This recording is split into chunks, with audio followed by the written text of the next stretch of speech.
पन्ना धाय मेवाड़ के चित्तौड़ राजघराने की एक धाय माँ थीं। उन्हें महारानी का पूरा विश्वास प्राप्त था और उनकी जिम्मेदारी थी राजकुमार उदयसिंह की देखभाल करना। उदयसिंह महाराणा संग्राम सिंह महाराणा सांगा के पुत्र और राणा विक्रमादित्य के छोटे भाई थे।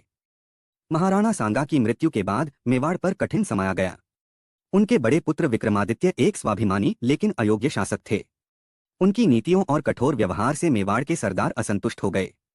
ऐसे समय में चित्तौड़ में सत्ता का लालची और महत्वाकांक्षी व्यक्ति बनवीर महाराणा सांगा के भाई का अवैध पुत्र ने षड्यंत्र रचकर राज्य पर कब्जा करने की योजना बनाई। बनवीर ने सबसे पहले महाराणा विक्रमादित्य की हत्या कर दी और मेवाड़ के शासक बनने का प्रयास किया। लेकिन उसे इस बात का डर था कि जब तक राजकुमार उदयसिंह जीवित हैं तब तक उनकी दावेदारी खतरे में रहेगी।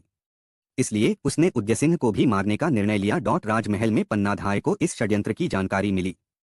वह समझ गईं कि अगर बनवीर ने उदयसिंह को मार दिया तो मेवाड़ का भविष्य अंधकारमय हो जाएगा। उनके लिए राजकुमार उदयसिंह की सुरक्षा सबसे बड़ी प्राथमिकता थी। जब बनवीर अपने सैनिकों के साथ उदयसिंह को मारने के लिए महल की ओर बढ़ा तो पन्नाधाय ने एक साहसिक निर्णय लिया।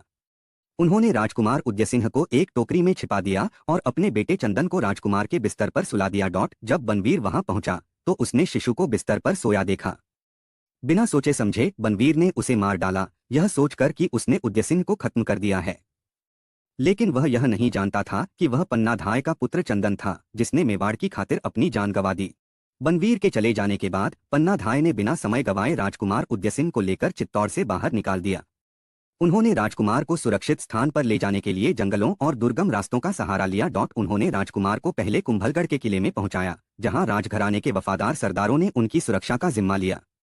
धीरे धीरे मेवाड़ के वफादार सरदारों ने बनवीर के खिलाफ विद्रोह किया और अंततः उदयसिंह को मेवाड़ का नया महाराणा घोषित किया गया। पन्नाधाय का बलिदान भारतीय इतिहास में अनुपम है। उन्होंने यह साबित कर दिया कि कर्तव्य और राष्ट्रभक्ति के सामने व्यक्तिगत रिश्ते और भावनाएं नगण्य हैं। उनका यह बलिदान मेवाड़ के गौरव को बचाने में सहायक सिद्ध हुआ। राजकुमार उदयसिंह बड़े होकर